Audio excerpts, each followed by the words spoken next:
जय हिंद, जय महाराष्ट्र, जय श्रीराम, जय हिंदू राष्ट्र.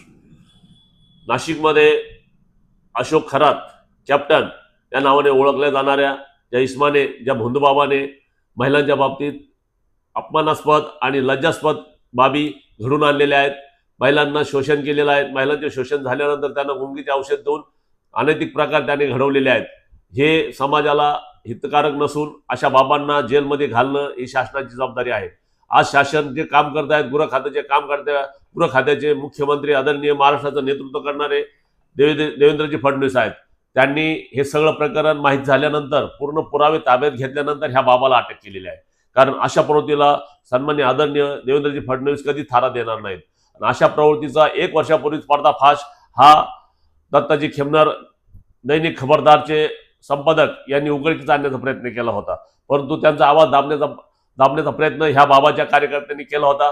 5 कोटीची त्या ठिकाणी नोटीस पाठवून अब्रू नुकसानीचा दावा तुमच्यावर दाखल करणार आहोत अशी धमकी दिल्यानंतर हे दत्ताजी खेमनार हे गरीब कुटुंबातले आहेत आणि यांना ही भीती वाटल्यामुळे ते थांबून राहिले. परंतु देवाला हे मान्य नव्हतं. 1 वर्षानंतर त्या बाबाचे सगळे काळे कारनामे उघडकीस झालेले आहेत.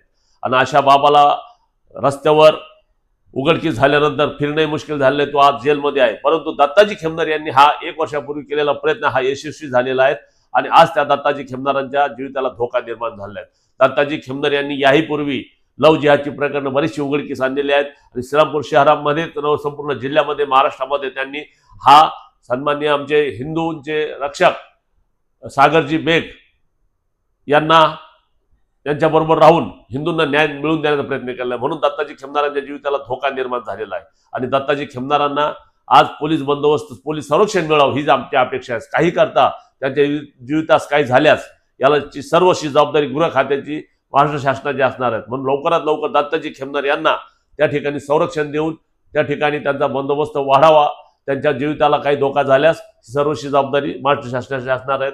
कारण दत्ताजी खेमनार हे हिंदूंचं नेतृत्व करतात, हिंदूंचा आवाज करतायत आणि पुढारी, दैनिक पुढारीच्या माध्यमातून सर्वसामान्यपर्यंत ते आपला न्याय मिळवून देण्याचा प्रयत्न करतात. म्हणून आमची मागणी असणार आहे की दत्ताजी खेमनार यांना न्याय मिळावा आणि संरक्षण मिळावं. मी बाळासाहेबांची शिवसेना, एकनाथजी शिंदे, अहिल्यानगर उपजिल्हा अध्यक्ष दक्षिण या नात्याने मी दत्ताजी खेमनार यांना संरक्षण मागण्याची या ठिकाणी मागणी करत आहे.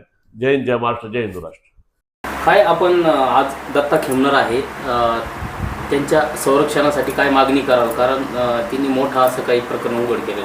आता महाराष्ट्रभरचे मोठ्या मोठ्या नेत्याला ज्या कॅप्टन खरातनी वेड्यात काढलं आणि त्याची प्रॉपर्टी जर आपण पाहिली तर हजारो कोटीच्या घरात त्याची प्रॉपर्टी आज निघती. अशा भोंदूबाबावर सर्वात पहिले खबरदार पुढारीच्या माध्यमातून दत्तात्रय खेमनार यांनी त्याच्यावर महिलेवर त्यांनी लैंगिक अत्याचार केले अशी बातमी लावली होती. त्यावेळेस त्याच्यासोबत आम्ही उभे होतो. त्यावेळेस त्याच्यावर अनेक वेळा हल्लेसुद्धा झाले अशा बातम्या लावतो. म्हणून तर प्रशासनाला आमची मागणी आहे का त्याला पोलीस बंदोबस्त देण्यात यावा. कारण कॅप्टन खरात सारख्या माणसावर जेव्हा त्यांनी बातमी लावली तर रुपाली चाकणकर सारख्या महिलांनी, ज्याला महिला आयोगचं अध्यक्ष केलं, त्या महिलेने सुद्धा त्याला धमकी दिली का तुम्ही हे बातम्या खोटे लावताय. त्यावेळेस जर हे सगळं उघडकीस आणलं असतं तर ज्या आमच्या आत्ता ज्या महिला आहे मोठ्या प्रमाणात ज्यांनी बलात्कारचे गुन्हे दाखल केले, हे बलात्कार सगळं थांबले असते. जेवढा कॅप्टन खरात जबाबदार आहे या सर्व गोष्टीला, तेवढीच रुपाली चाकणकरसुद्धा या गुन्ह्यामध्ये जबाबदार आहे. त्यांच्यावर सुद्धा गुन्हा दाखल केला पाहिजे होता. त्यावेळेसच जर तुम्ही खबरदार पुढारी पत्रकाराची जर दखल घेतली असती तर हे पुढचं सगळं घडलं नसतं. तरी आता जे घडलं ते घडलं. पण पत्रकार दत्तात्रय खेमनारवर कधी पण जीव घेणा हल्ला होऊ शकतो याची प्रशासनाने दखल घेऊन त्याला पोलीस बंदोबस्त द्यायला पाहिजे अशी राष्ट्रीय श्रीराम संघाकडून मी मागणी करतो. खेमनार संपादक, दैनिक खबरदार पुढारी. कॅप्टन भोंदूबाबा संदर्भात 1 वर्षापूर्वी मी माझ्या दैनिक खबरदार पुढारी या वृत्तपत्रामध्ये बातमी प्रसिद्ध केली होती.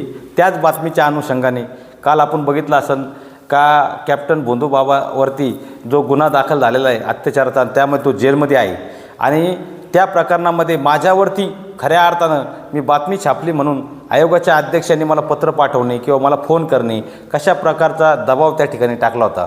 महिला म्हणून आपण राज्याच्या महिला अध्यक्षांचा रुपालीताईंचा नेहमीच सन्मान आपण केलेला आहे, राज्याने केलेला आहे. मी देखील एक महिला म्हणून त्यांचा सन्मान करतो. परंतु एखाद्या महिलेवरती अत्याचार झाल्यानंतर अत्याचार पीडित महिलेला न्याय द्यायचा सोडून ज्या प्रकरणामध्ये लोकशाहीमध्ये पत्रकारांना जो बातम्या छापण्याचा अधिकार आहे, लोकशाहीचा चौथा स्तंभ म्हणून पत्रकारांना ओळखलं जातं, आणि त्याच पत्रकाराला तुम्ही नोटीस पाठवता. SP साहेबांना नोटीस दिली. बरं, त्या नोटीसमध्ये तुम्ही उल्लेख केला की याच्यावरती गुन्हा दाखल करा, याचं दैनिक बंद करा, असा खुलासा देखील त्या नोटीसमध्ये आपल्या ऑफिसमधून आलेला आहे.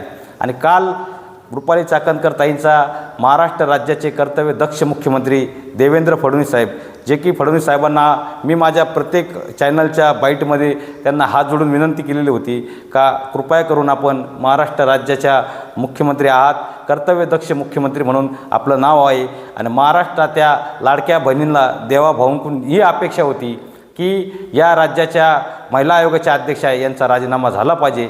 काल मुख्यमंत्र्यांनी खऱ्या अर्थाने ते निर्देश देऊन त्यांचा राजीनामा घेतला.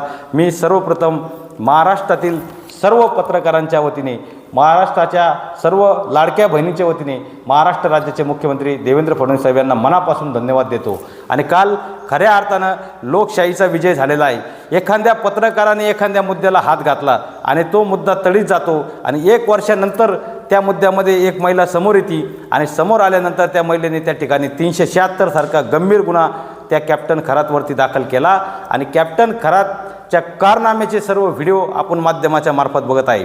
हा विजय एकटा माझा नाही आहे, हा विजय महाराष्ट्रातल्या सर्व लढलेल्या महिला नेत्यांचा आहे, महाराष्ट्रातील सर्व नेत्यांचा आहे, ज्यांनी या लढ्यामध्ये सहभाग घेतला.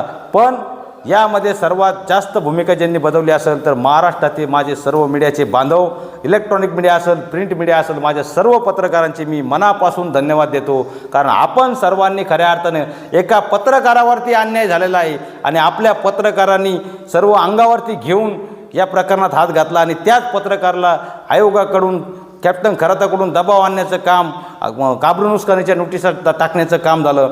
आणि माझ्यासारख्या पत्रकाराला आपण सर्व महाराष्ट्रातील तमाम पत्रकारांनी जी साथ दिली त्या सर्व महाराष्ट्रातले माझ्या इलेक्ट्रॉनिक मीडिया, प्रिंट मीडियाच्या सर्वच पत्रकारांना मी देखील मनापासून धन्यवाद देतो.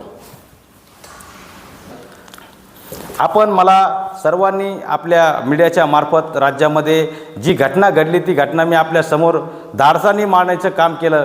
कारण की महाराष्ट्रातील माझ्या मीडियाचे सर्व बांधव माझ्यासोबत खंबीरपणे उभे राहिले, आणि महाराष्ट्रातील सर्व महिला नेता आज माझ्यासोबत आहे. मी काल बघितलं का राज्याच्या अनेक पत्रकारांनी सांगितलं का महाराष्ट्रातून खऱ्या अर्थाने जी घटना या दैनिक खबरदार पुढारीच्या संपादकांनी उघड केलेली आहे, या संपादकाच्या जीवाला धोका आहे. मी या आपल्या या चॅनलच्या मार्फत संपूर्ण महाराष्ट्रातील पत्रकारांना सांगतो का मला माझ्या जीवाला 100% धोका आहे, आणि आपल्या चॅनलद्वारे मी महाराष्ट्राचे मुख्यमंत्री असेल, अहिल्यानगरचे जिल्हा पोलीस अधीक्षक असेल, यांना मी विनंती करतो, आणि मी राज्यातील सर्व नेत्यांना, मंत्र्यांना सांगतो का या कॅप्टन खरात याचं खूप मोठं प्रकरण आहे, आणि ते खऱ्या अर्थाने सुरू करण्यामध्ये मी सुरुवात केलेली आहे. त्याचबरोबर महिला आयोगाच्या अध्यक्षांचा देखील आता राजीनामा झाला आहे. त्यामुळं माझ्या जीवितास धोका आहे. त्यामुळं मी राज्याचे कर्तव्यदक्ष मुख्यमंत्री यांना विनंती करतो, आणि महाराष्ट्राच्या मी सर्व पत्रकारांना विनंती करतो, आपण आता महाराष्ट्राच्या मुख्यमंत्र्यांना दत्ता खेमनर यांना पोलीस संरक्षण द्या अशी मागणी करा. कारण आता ह्या प्रकरणामध्ये माझ्या जीवितास काही होऊ शकतं, बरं वाईट होऊ शकतं माझं याच्यामध्ये. त्यामुळं मला पोलीस संरक्षणाची तात्काळ गरज आहे, अन्यथा माझ्या जीवाचं बरं वाईट देखील होऊ शकतं. धन्यवाद.